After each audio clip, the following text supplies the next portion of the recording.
Good morning and welcome to the Haven Financial Group radio show. I'm Larry Kalbig, founder and CEO of the Haven Financial Group. Great to be with you again this morning. We got Kyle Thomas, certified financial planner on the Haven investment team. Kim, good to be with you as always. Thank you very much. Happy Mother's Day to all the moms out there, right? Yes, happy Mother's Day to all the moms, including mine, Carol Kalbig in Candy, Ohio, Minnesota. Happy Mother's Day, Mom. Fantastic. All right. So we've got a great show planned for our listeners today. We're going to talk about how to strengthen your retirement with simple financial concepts. Larry, I always love it when the word simple is included in the title. You know, when it comes to these kinds of things, we want it as simple as possible. That is correct. And sometimes that's easier said than done, but we do like to keep things simple because if it gets too complicated, and trust me, everything's complicated. The world's changing fast. The stock market, can be very, very overwhelming. So our goal at Haven Financial Group is to keep things simple, not because the people we're sitting down with are simple, but because we wanted them to understand what's going on, why it makes sense, what are the strategies. So if this applies to you today and you're listening, give us a call at 612-504-8400 or visit us online at havenfinancialgroup.com. We're glad to make this as easy to understand as possible. Absolutely. Let's take a look at what this show is going to bring us. The value of the Roth retirement account. Then we're going to talk about compound returns. Do they really work? Apparently the answer is yes there.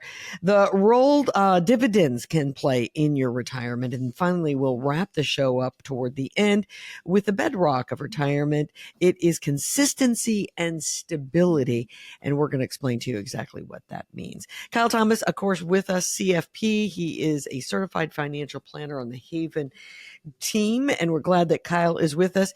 Kyle, we want to get started talking about these Roth retirement accounts. We talk about them pretty frequently here, but talk about them, about who's eligible and who's not and the benefits of these kinds of accounts and what they can do. So let's start first off just talking about a Roth, and it's a tax-free growth account, right?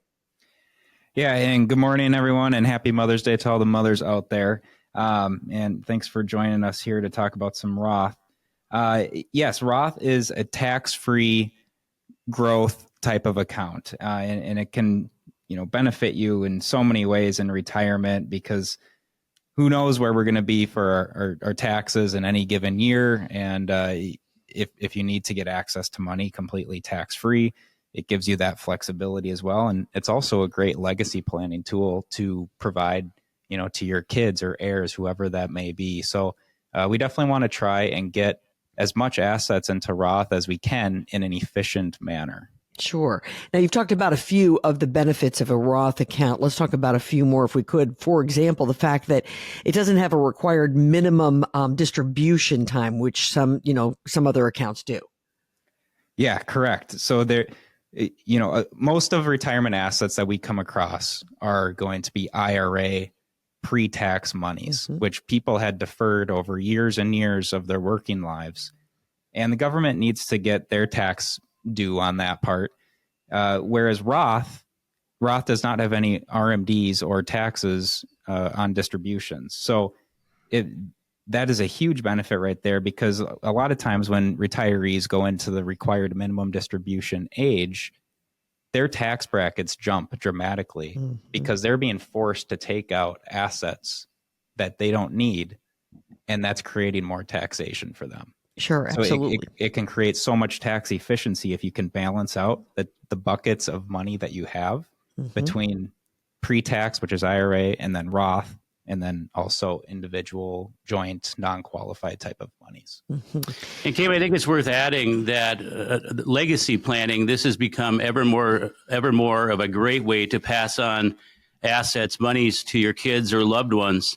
Ed Slott of the East Coast is a renowned name on a variety of news channels, Wall Street Journal, and he's wrote books about wealth transfer through RMDs, IRAs, and those rules changed here several years ago where you can't do it anymore. And his books have become outdated because of those law changes, which oftentimes they don't talk about.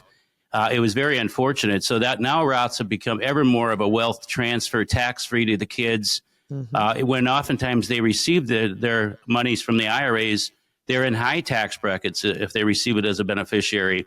So they become ever more popular, and they should.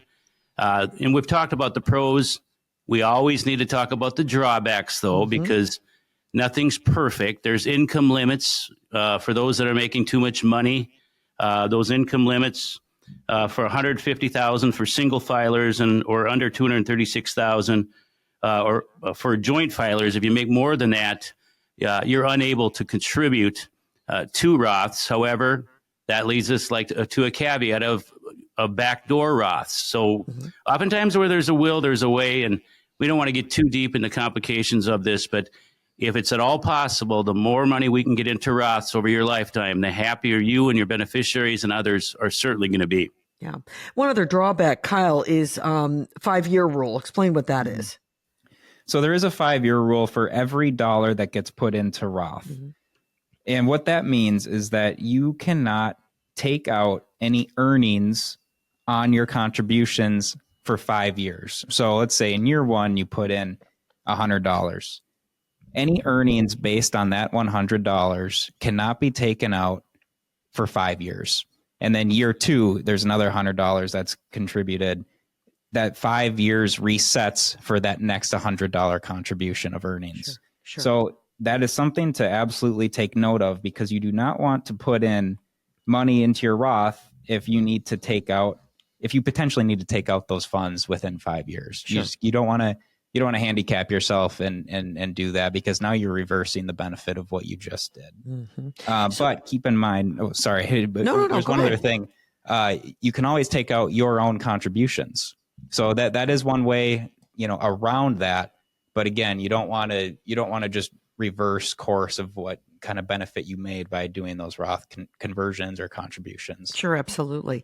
So who is a Roth the best for? Who's the best candidate for a Roth? Well, the best candidate for Roth is, as soon as you can, basically. Okay. So, anyone in their 20s and 30s and 40s should just be pounding Roth, especially in their 401ks. That's a great place to do it. A lot of companies allow 401k Roth contributions. And then actually for people who, are at their higher earning years of their lifetime, a lot of companies allow for mega backdoor Roth as well. And that is where you can contribute on top of the annual contribution limits for the 401k. So in many cases, this would be above and beyond the 30,000. So there are plans that allow for mega backdoor Roth, and that would be for super high income earners. So that if you relate to that, take a look at that, because that's a huge, powerful tool that you can do. But then also retirees are a great candidate for it as well. It just depends on your situation, and we need to check what kind of tax situation that you have for that year to see if it makes sense to get some money into Roth. Kim, this is where I see on a weekly basis many people make mistakes, not because of what they didn't know, but there's very little tax planning. We talked about this many, many times in our shows. There's very little tax planning going on. And for retirees that are maybe in the lower income brackets, or maybe they haven't turned on Social Security, or a variety of reasons, people miss opportunities. Roth conversions have been more popular in recent years than ever because of the low tax brackets, which very well could be continued if this administration passes it. Otherwise, they're going to sunset. Just this last week, I had a lady, a newer client of ours. Last year, she missed a $30,000 IRA to Roth conversion because she never had the tax conversation. That's an unforced error. It's a missed opportunity. And I guaranteed her, we're not missing that opportunity this year, because her income is probably going to be the same as last year. So we don't want to miss opportunities. So when we're talking Roths, you got to look at the pros and the cons. What's your timeline? What's your goals? What's your objectives and your financial situation? It's all part of our process as we get to know you and you get to know us. And again, it's about education and making sure we're not leaving something on the table. Absolutely. So if you'd like more information about Roth retirement accounts or your retirement account as a whole, give the folks at Haven Financial Group a call. The number is 612-504-8400. That's 612-504-8400. Maybe you've been thinking about a Roth, but not sure if if it's the best steps for you. Or maybe you're thinking in this next year that you need to do more tax planning, not just tax preparing. Again, the folks at Haven Financial Group can help you out. 612-504-8400. When we come back, we're going to talk a little bit about compound returns and what those mean to you and how important it is to start considering that at a young age. This is the Haven Financial Group Radio Show.